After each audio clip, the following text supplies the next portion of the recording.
साथियों, नमो बुद्धाय। जय भारत, जय संविधान, जय विज्ञान।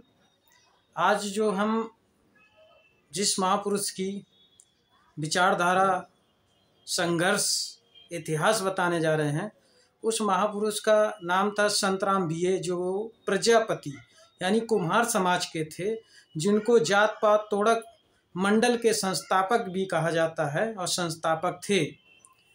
ये पंजाब प्रांत के थे। इनके विषय में आज हम जानकारी आप लोगों को देने की कोशिश करेंगे कि इन्होंने, क्योंकि मैं लगातार हर महापुरुषों के विचारों कर लेकर उनके संघर्षों को लेकर आ रहे हैं और आप लोग इन महापुरुषों को जानें, क्योंकि जो प्रजापति समाज, जो कुम्हार समाज से जन्मे संतराम बीए, जो पंजाब प्रांत के थे, पंजाब प्रदेश के थे, उनके विषय में आज हम जानकारी देंगे आपको। 19वीं सदी में ऐसे बहुत सारे महापुरुष पैदा हुए, जिन्होंने अपने उत्साह और लगन और साहस से सामाजिक जो कुरीतियाँ थी उनको बहुत ही लगन उत्साह के साथ दूर करने के साथ साथ महत्वपूर्ण भूमिका उन्होंने निभाई।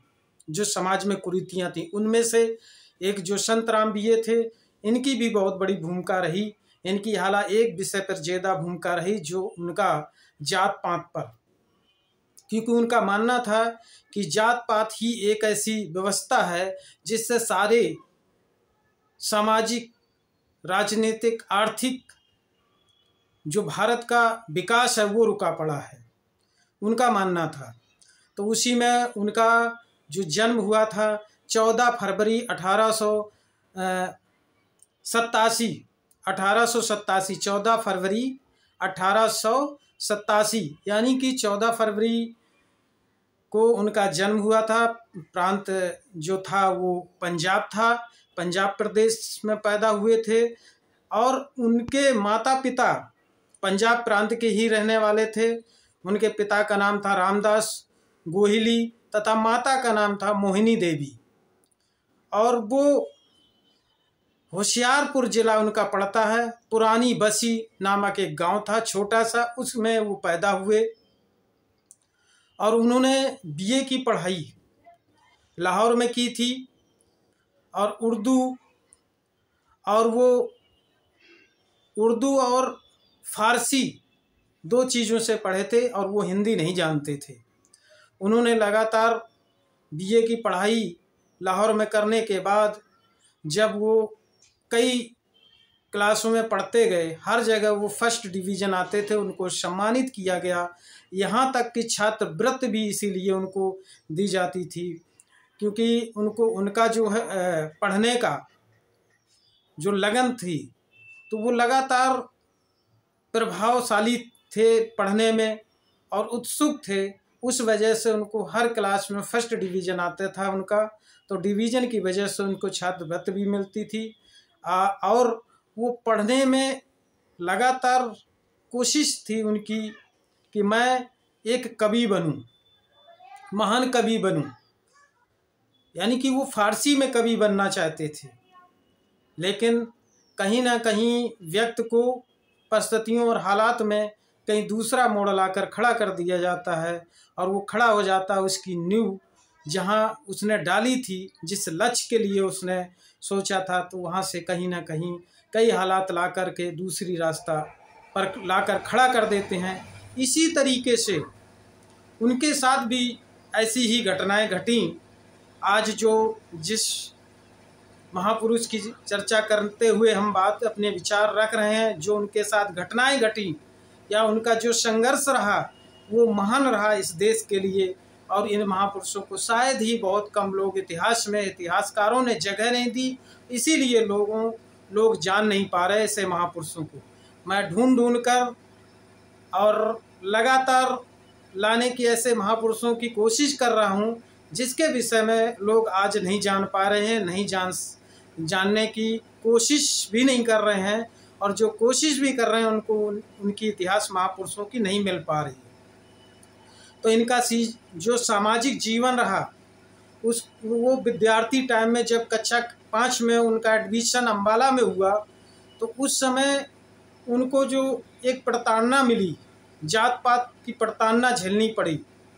क्योंकि जो उनका गांव था, जिस गांव में उनका अच्छा खासा वर्चस्व था, वहाँ जो कुम्हार जाति यानी कि प्रजापति जात के लोगों को इतना अपमानित नहीं किया जाता था, एक वर्चस्व था उनका। लेकिन जब वो अम्बाला आए तो उनके अम्बाला आने पर कुछ वर्ग के जो स्टूडेंट थे तो उनको कुम्हार नाम कुम्हार कह करके यानी जात सूचक बात करके उनको अपमानित करते थे। तो उनको बड़ा वहाँ पर दर्द हुआ कि वास्तव में मेरी एक जात, और उनकी जो जात प्रमाण पत्र में यानी कि वहाँ स्कूल में भी लिखा गया, तब कुम्हार लिखा गया, तो उन्हें कहीं ना कहीं महसूस हुआ बचपन में। उस समय उनकी उम्र 10 साल थी, तब उनको महसूस हुआ जात पात जो ये दर्द है वो कैसा होता है। तो उन्होंने मोड़ एक यहाँ पर उनका आया कम उम्र में, और उस उम्र में वो लगातार आगे बढ़ते चले गए। फिर उन्होंने हाई स्कूल किया, इंटर किया, करने के बीए लाहौर से उन्होंने किया। इसी वर्ष 1899 में उनका विवाह हुआ। गंगा देवी नाम उनकी पत्नी का था। उनके 2 बच्चे हुए। पहला बच्चा देवव्रत था, जो हाई स्कूल में ही पढ़ते समय स्टूडेंट लाइफ में उसकी मृत्यु हो गई थी बीमारी के कारण। उनकी एक बेटी थी जिसका नाम था गार्गी। 2 पुत्री थी। विवाह उन्होंने जात पात तोड़कर जब उन्होंने अपनी पुत्री का विवाह किया तो उन्होंने जात पात तोड़कर शादी की। तो उन्होंने सामाजिक प्रताड़ना यानी कि परिवार से, रिश्तेदारों से, समाज से सामाजिक प्रताड़ना बहुत मिली थी, और वो प्रताड़ना उनको बहुत ज़्यादा झेलनी पड़ी थी। उसी समय उनके बीच एक और घटना घटी, यानी कि 17 जून को 1924 को उनकी जो पत्नी थी उनकी मृत्यु हो गई। तो मृत्यु के बाद उनका फिर जो जीवन संघर्ष रहा उनकी पत्नी के मृत्यु के बाद, तो उनको पत्रकार क्षेत्र में आए, यानी पत्रकारिता क्षेत्र में आए। लाहौर बीए उत्तीर्ण करने के बाद वो अपने एक इंटर कॉलेज के अध्यापक भी, प्रधानाचार्य भी रहे उनको। लेकिन वो 7 साल तक सिर्फ उस टीचिंग लाइन में रहे और उनका मन नहीं लगा, उन्होंने नौकरी छोड़ दी। नौकरी छोड़ने के बाद फिर वो धंधे में लगे। धंधा जब उन्होंने किया तो धंधे में भी उनका मन नहीं लगा, बिजनेस में भी मन नहीं लगा। उसके बाद उसको भी उन्होंने छोड़ दिया। छोड़ने के पश्चात उन्होंने 1914 में उन्होंने उषा नामक मासिक पत्रिका निकाली, जिसमें लगातार मासिक पत्रिका निकालते थे और उसमें कई कुरीतियाँ जो समाज की थीं उसमें वो लिखकर लोगों तक पहुंचाते थे, अपने विचार पहुंचाते थे। लेकिन वहाँ की सरकार ने उस पत्रिका को बंद करवा दिया। यहाँ तक कि उस एक और पत्रिका में उन्होंने आर्य मुसाफिर पत्रिका में भी उन्होंने काम किया, उसमें भी लेख लिखे, लेकिन उन्होंने सरकार ने वहाँ बंद करवा दिया और 50 रुपये जुर्माना भी उनको देना पड़ा। इस तरीके से उनका संघर्ष जीवन रहा। 1952 में विश्वेश्वरानंद वैदिक शोध संस्थान होशियारपुर में प्रकाशित विश्व ज्योत नामक मासिक पत्रिका आदरी संपादक नियुक्त किया गया, जिस पर उन्हें आज पूरे जीवन कार्य किया।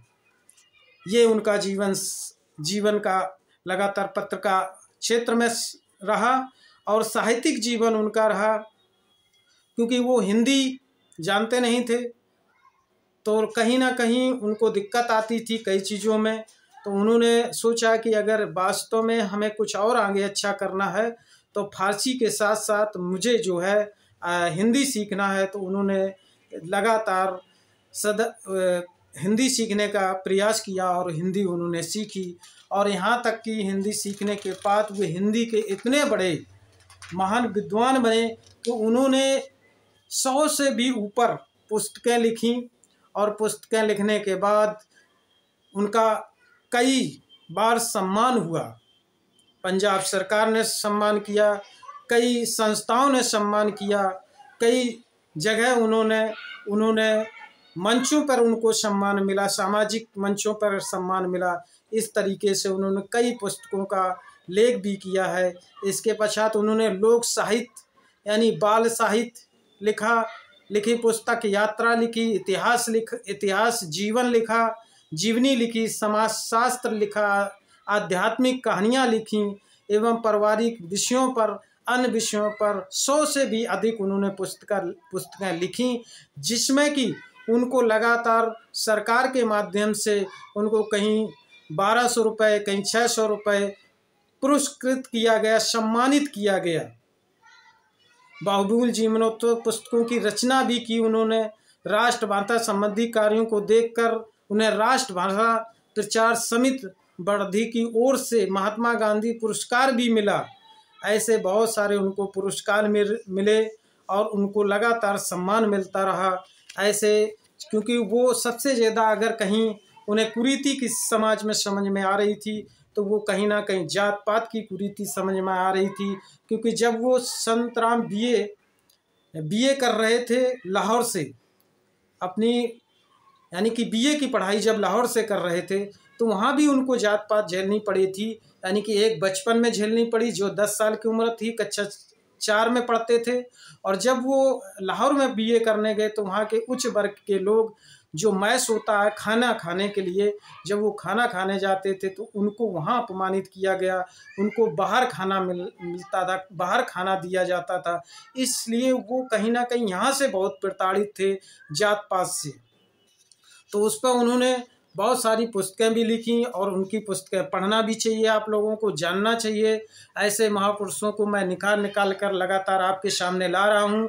आप लोगों से यही मेरी अपील है कि आप लोग ऐसे महापुरुषों को जन जन तक पहुँचाएँ, लोगों तक पहुँचाएँ, घरों तक पहुँचाएँ, जिससे कि लोग जान पाएँ कि ऐसे भी महापुरुष हुए भारत में।